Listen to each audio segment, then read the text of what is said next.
When people think about visiting France, they think about Paris, the capital city, or Nice, down on the Côte d'Azur. But you can forget all of that because I'm going to give you the 5 French cities you should visit this year.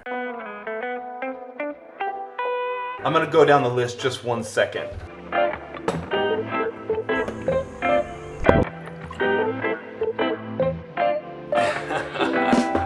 Now these are small cities, towns that people probably haven't heard of when they're traveling to France, but I wanted to put them all together and put them in a list for you to help you out if you're planning a vacation to France. And number 1 on my list, it's BESANCON. It's this little town out at a crossroads in France in the far east.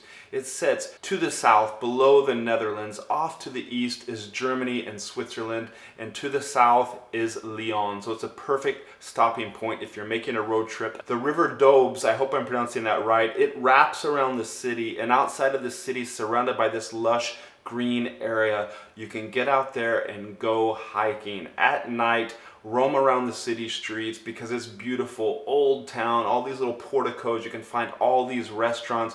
And in fact, when we were there, we stopped at a Thai food restaurant, sat down in the open square. The only wine they had was these small bottles of wine. I got a bottle of rosé, twist top, pulled it open, drank it, and just enjoyed, along with some Thai food. At night, just walk around the streets and people watch. There are plenty of little bars you can sit at. If it's the summertime, out in the open, drink some more wine, knock a few more back. And a second on my list is MORZINE, down in the Alps, and you'll know MORZINE if you're into skiing and outdoor sports. It sits at 1,000 meters just south of Lake Geneva and north of Mont Blanc, right there at the cradle of the Alps. It's perfect if you go there in the winter and you love skiing, but also in the summertime too for downhill biking or hiking.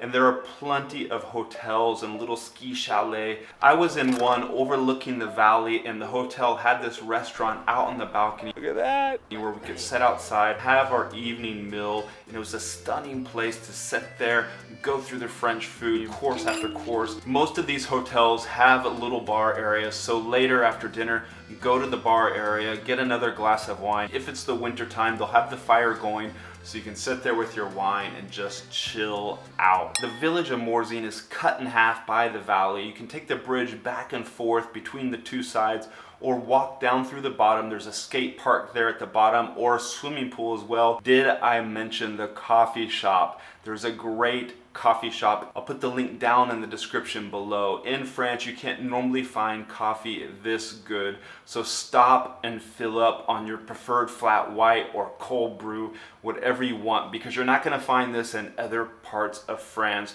There are so many little bars that are populated during the ski season, places for wine, pizza with beer, and if it's the summertime, drop a little ice cube in your glass of red wine. Just enjoy a fresh drink. Also, if you're liking this video, please give it a thumbs up. And if you want to support me and all the content I'm making in these videos, please consider giving a super like. It'd be much appreciated.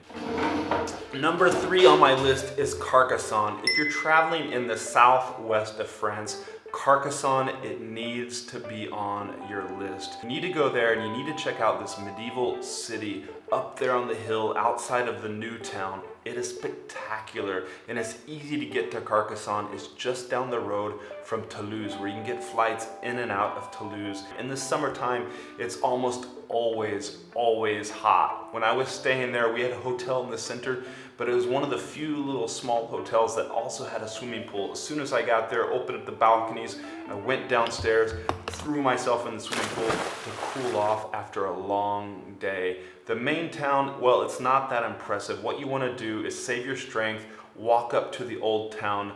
It's called La Cité, and that's the name of the medieval citadel up there. There are numerous watchtowers to look up to in this double-walled fortification. Also within the town, it's a UNESCO site. It looks like Disneyland. Before sundown, get up there, walk around, take all your photos before dinner, and make room for the cassoulet. And now that's the special dish from Carcassonne. It's made with sausage, duck, goose, sometimes mutton, pork skin and these white beans. It's heavy, but it's a must if you're staying in Carcassonne.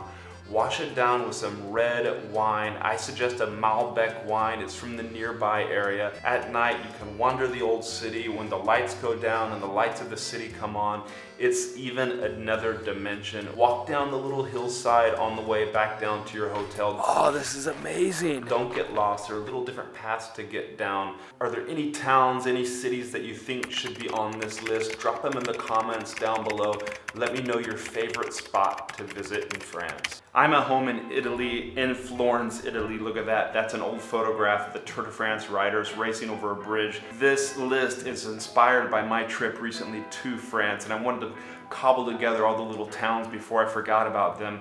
One of them I visited during the Women's Tour de France. It's called Reims or Reims, and that's a town to the east and a little bit north of Paris, so it's pretty easy to get to, and it's the unofficial capital of Champagne. All these champagne houses headquartered there that offer tastings and cellar tours. It's a perfect place to base yourself if you want to explore the Champagne area.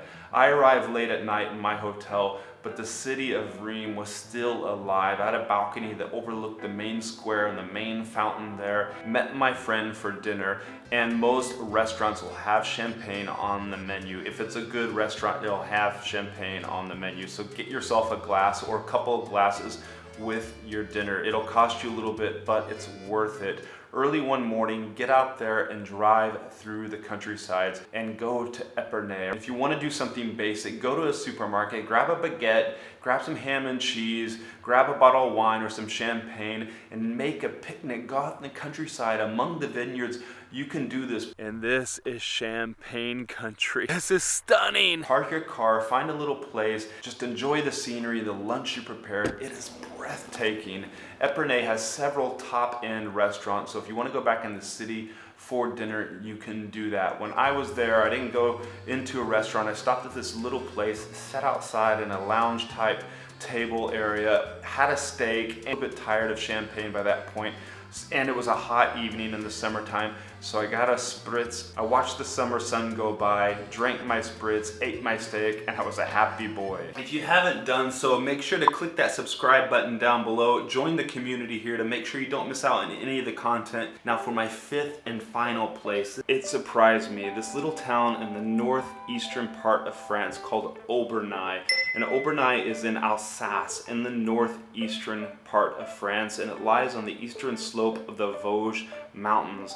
This small little town, it's very much like the nearby and bigger Strasbourg, so it's a much easier town to navigate. Now OBERNAI, it's an important center for beer and wine production. The beer, well, it's a famous beer around France. It's the Kronenberg beer, but it's brewed right there by Strasbourg and OBERNAI. So when I got there, I found a restaurant, I sat down, ordered a Kronenberg and some pork shoulder with some sauerkraut, a proper German type dinner for me. It's so picturesque there, all the German architecture.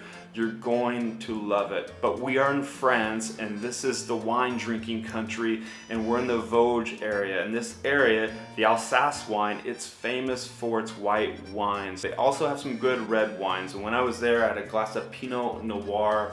I just finished off the night with a little glass of red wine, took some more photos. I think you're gonna love OBERNAI. There's so much more to discover in this country, driving around, finding all the cities, all the little places, going through the hillsides. And if you wanna see a video I made on travel tips in France,